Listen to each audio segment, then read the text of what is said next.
So, it's official. A Game of Thrones movie about Aegon the Conqueror is happening. And on paper, that sounds incredible. But the more you think about it, this might be one of the most one-sided stories they could have chosen.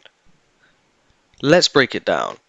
Warner Bros. Has officially confirmed a new Game of Thrones film titled Aegon's Conquest, revealed during CinemaCon as part of their upcoming slate. Now, this is a big deal because it's the first ever Game of Thrones movie.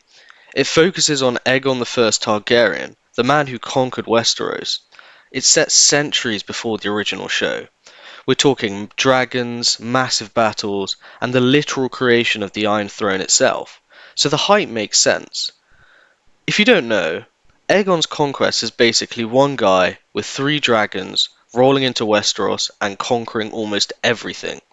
It's one of the most important events in the entire Game of Thrones timelines. But here's where things get tricky. The story is not balanced, like at all. Unlike Game of Thrones or even House of the Dragon, which thrives on political tension, moral ambiguity, competing factions, Aegon's conquest is basically Aegon wins again and again and again because dragons. Note with the exception of Dawn. And that creates a real storytelling problem. We already know the outcome. That alone isn't bad. But here's the issue. There's very little suspense.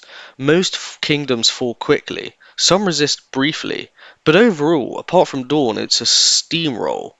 Even early reactions point out the film will need strong characters and storytelling, just to avoid becoming a spec.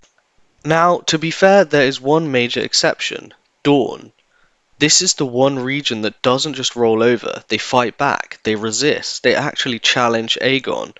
This might be the only part of the story with real tension. Everything else is pretty one-sided. This is where the movie will either succeed or completely fall flat.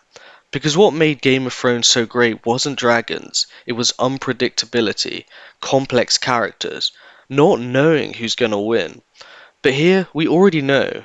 Aegon wins, the Targaryens take over, the Iron Throne is forged. So the question becomes, how do you make this interesting for hours? If they want this to work, they'll need to focus heavily on character drama, show the cost of conquest, give depth to the people being conquered, and maybe even portray Aegon as being more morally complex. Because if it's just dragons burning armies, that gets old fast. But I am looking forward to seeing it. And I am really looking forward to seeing Oris Baratheon, the founder of House Baratheon, and the first Hand of the King. Thank you for watching. How about you? Are you looking forward to the movie, or is there anything else you should have been made a movie? For me, it's Robert's Rebellion. I really, really wish they make that into a movie.